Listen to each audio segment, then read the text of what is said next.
Good morning everyone. সকালে কেমন আছো? আশা করি সকালে খুব খুব খুব ভালো আছো। আমিও খুব ভালো আছি। তো চলো আজকে মনে আনন্দ ও এনার্জি নিয়ে শুরু করছি আজকের ব্লগটা। তো তোমরা সকলের সাথে থেকো, পাশে থেকো। তো আজকে হলো কি গিয়ে বুধবার, তো বলেছিলাম যে আজকে কোথাও একটা যাব। তো ফাইনালি তোমাদেরকে বলেই দিচ্ছি যে কোথায় আজকে যাচ্ছি। আজকে যাচ্ছি বেনারস। বেনারস হচ্ছে সেই প্রাচীনত্বের শহর, প্রাচীনত্বের ছোঁয়া যেখানে রয়েছে সেইখানে। তো সকাল সকাল এনার্জির সাথে উঠে পড়েছি ওই 5টার দিকে। 5টা বললে ভুল হবে, ধরতে গেলে আরও আগে ঘুম ভেঙেছে, কিন্তু যখন আমি দেখেছি টাইম তখন 5টা বাজে। তো তারপর চলে এসেছি চিকুর পাপা সকলে উঠে গিয়েছে অনেক জলদি জলদি। তো এদিকেতে বসিয়ে নিলাম চা, আর এখন আমি ভয়েস ওভার দিচ্ছি কিন্তু বেনারস থেকেই। তো জাস্ট বাইরের একটুকু মানে কী বলবো, ভীষণ আওয়াজ আসছে হোটেলে যেখানে আছি। তো আওয়াজটা একটুকু তোমরা ইগনোর করো, কিছু করার নেই। তো আশা করি তোমাদের আজকের ব্লগটা খুব ভালো লাগবে। আমি চেয়েছিলাম যে কিভাবে আমি বেনারস জার্নি করছি, কিভাবে কি করছি সব কিছু তোমাদের সাথে মানে প্রথম থেকে ডিটেলসে শেয়ার করি। তো সেরকমভাবেই করার চেষ্টা করেছি। তো তোমরা অবশ্যই প্রথম থেকে শেষ পর্যন্ত স্কিপ না করে দেখবে। আর যদি তোমাদের কোথাও ভালো লেগে থাকে বা মানে কী বলবো, কোনো জায়গাটা দেখে কোনো কিছু বলার থাকে, অবশ্যই আমাকে কমেন্ট করে জানিও। আর ভালো লাগলে তো লাইক করে দিও। তো সকাল সকাল চিকুর পাপা বললাম উঠে গিয়েছে, সকালে উঠে গিয়েছে। এদিকে আমি ভাবলাম যে চিকু সকাল সকাল কিভাবে গান রেওয়াজ করার আগে ঠাকুরকে কিভাবে ধূপ দেয়, কিভাবে মানে বসে, সেটা একটুকু তোমাদেরকে দেখাই সেরকমভাবে, তার জন্য দেখাচ্ছি এটা। তো এই দেখো চিকু চারিদিকে ঠাকুর প্রণাম করে নিজের রুমে ধূপ দিয়ে দিয়েছে। এখানে চিকু প্র্যাকটিস করে, রেওয়াজ করে গানের। তো চিকু সবসময় মা সরস্বতীকে মানে স্মরণ করে তারপরে বসে রেওয়াজ করতে। এটা চিকুর অভ্যেস হয়ে গিয়েছে, একটা ভালো অভ্যেস বললেই চলে। আমার তো ভীষণ ভালো লাগে যে ও যা কিছু ওর গুরুজি দেখায় ওকে, ও সব কিছু সহজেই শিখতে চায় বা শিখে নেয়। তো এটা সত্যিই একটা মা বাবার কাছে বড় পাওয়া। তো এদিকেতে চা টা খাওয়া সব কমপ্লিট, বারান্দা আমার ঝাড় দেওয়া হয়ে গেছে। তো এই রুমটাতে যেহেতু চিকু পাপা ঘুমোচ্ছিল আর আমি যেহেতু ভোর উঠেছি, তো বাকি সব জায়গায় ঝাড় দেওয়া হয়ে গেছে, শুধু রুমটা বাকি আছে। তো ভাবলাম বেডটা আগে গুছিয়ে নিই, তারপর ঝাড় দিয়ে নেবো। ওদিকেতে চিকুর বাবা কিছু জিনিস গোছানোর আছে, সেগুলো গোছাচ্ছে একটুকু আস্তে আস্তে করে। কি বলো তো, আরেকবার বের করেছে ব্যাগ থেকে সব কিছু। যদি কোনো কিছু মিস্টেক হয়ে গিয়েছে বা ভুল হয়ে গিয়েছে সেগুলো তো একবার দেখে নিতে হবে। তো ওগুলোই দেখে নিচ্ছে। আর এদিকে যেহেতু থাকবো না, তো আমি ভাবলাম বেডটা একটু ভালো করে ঝেড়ে বালিশ বা যে এখন যেগুলো ঢাকা নিতে হয়, এই দেখো ভালোভাবে সেগুলো ঢাকা দিয়ে দিয়েছি। কি বলো তো, তাহলে ধুলোটা বসবে না। আর মাকে বলে দিয়েছি রাত্রির আগে ওই মানে বিকেলের দিকে জানালাটা বন্ধ করে দিতে। আর আজকে আমি চটজলদি মানে কি বলবো, স্নান টান করে ঠাকুর পুজোটা সেরে নিয়ে খেয়ে পরে বেরোবো। তো রান্না আজকে মা করছেন, সকাল থেকেই রান্না বসিয়ে দিয়েছেন। আমরা যেহেতু ওই 12:30 1টার দিকে বেরিয়ে যাব। তো এদিকেতে আমার এই রুমটাও ঝাড় দেওয়া কমপ্লিট। ওদিকেতে সত্যি বলতে আজকে মা দারুণ সুন্দর রান্না করেছিলেন। মানে দারুণ বললে ভুল হবে, কি বলো তো, মাদের হাতে জাদু আছে, মাদের হাতের ছোঁয়াই আলাদা। সত্যি বলতে আমার শাশুড়ি মা খুব সুন্দর রান্না করেন, দারুণ রান্না করেন।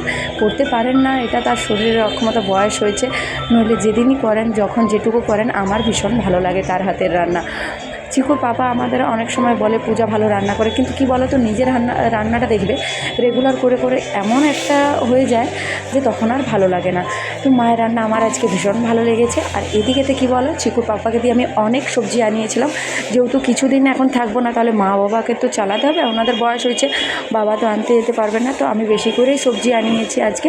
তো সেই সবজিগুলো একটু ভালো করে ধুয়ে আলাদা আলাদাভাবে প্যাক করে একবারে ফ্রিজে রেখে দেবো, যাতে আমরা এক সপ্তাহ থাকবো না, মা বাবা যাতে আরামসে চলে যায় সেরকমভাবে। তার সাথে ডিম আনিয়েছি। আর আজকে নিয়ে এসেছি, যেহেতু আমরা বেরোবো, মাছ আনা হয়েছে, তো ওইগুলোই করা হচ্ছে। দেখো তাহলে সবজিগুলো আমি সব ধুয়ে নিয়েছি।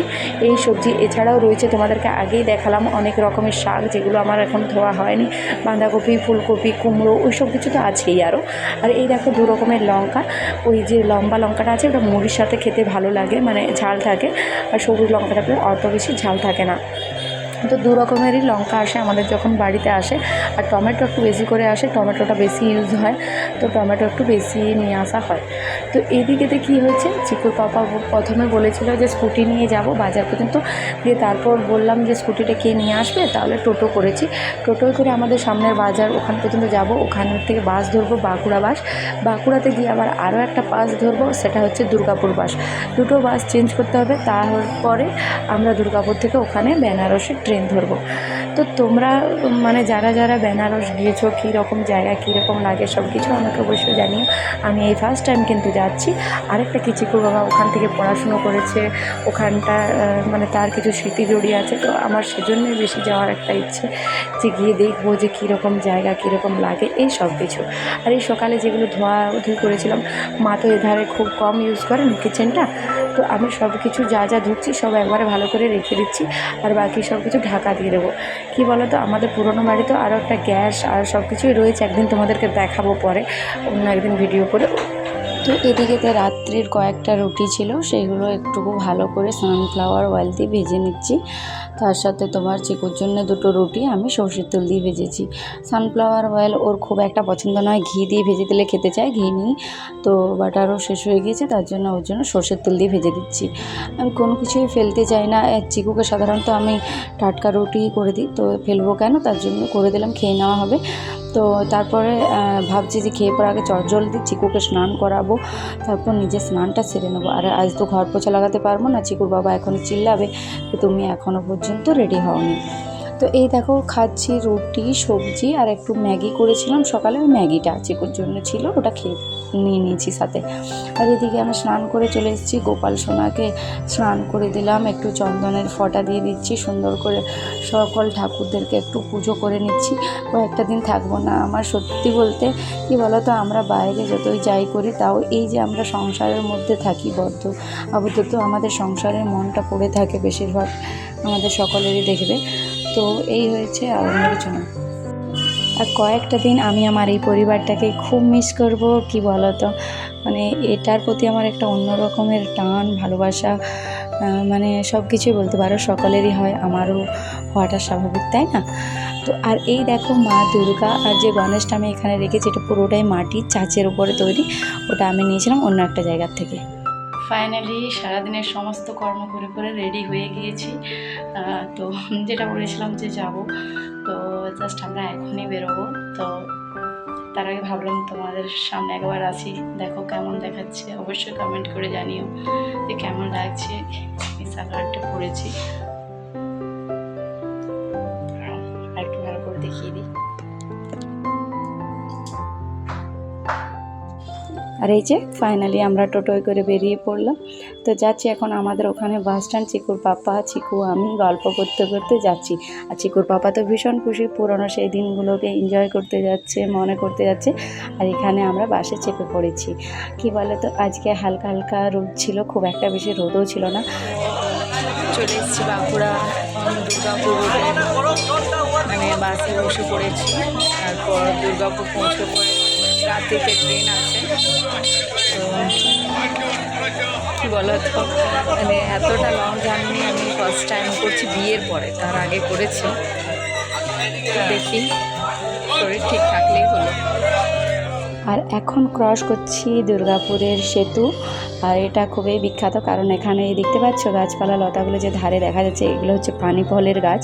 ভীষণ পরিমাণে পানি ফল চাষ হয় এই মানে দামোদরের এটাতে, এখানে ব্রিজটাতে এটা ভীষণ পরিমাণে এখানে এরা চাষ করে, নৌকোতে করে ওঠায়। চলো দেখতে দেখতে পৌঁছে গেলাম স্টেশনে। স্টেশনের চারিদিকটা দেখতে পাচ্ছ কীরকম বিভিন্ন টাইপের আর্ট করা রয়েছে, দেখতে তো ভীষণ ভালো লাগে। আর এই দেখো চিকু, আমি আর চিকু পাপা বসে রয়েছে ওই যে ফোন নিয়ে, আর চিকু নিয়েছে একটা কেক। তো চিকু কেক খেতে ব্যস্ত, কী আর করবে। তো বসে আছি এখন প্ল্যাটফর্মেতে, ট্রেন অনেকটাই লেট রয়েছে আর ভীষণ আওয়াজ আসছে, জানি না কথাগুলো শোনা যাচ্ছে কি না। এই যে চিকু বসে আছে আমার সাথে। তো ট্রেন অনেকটাই লেট রয়েছে, হাজব্যান্ড গিয়েছে ইনকোয়ারি ইয়েতে খবর নিতে যে কতটা কি দেরি হবে, কী জন্য এখনও পর্যন্ত ছাড়েনি কলকাতার থেকে, হাওড়ার থেকে, তো সেটাই খবর নিতে গিয়েছে। তো এই যে চলে এসেছি, এরপর অনেকক্ষণ বসে থেকে ভাবলাম যে ট্রেন অনেকটা লেট রয়েছে, তো খাবার খাওয়াটা আগে সেরে নিই। তো এদিকে আমরা খাবার খেতে এসেছি, আর এই খাবার খাওয়া শেষ করে চলে এসেছি, আর আমাদের ট্রেন ফাইনালি চলে এসছে। তো চলো তোমাদের সাথে ভিডিওটা আমি এখানেই শেষ করছি। সকালে ভালো থেকো, সুস্থ থেকো, আর অনেক অনেক ভালোবাসা দিও। কেমন হয়েছে অবশ্যই জানিও। বাই।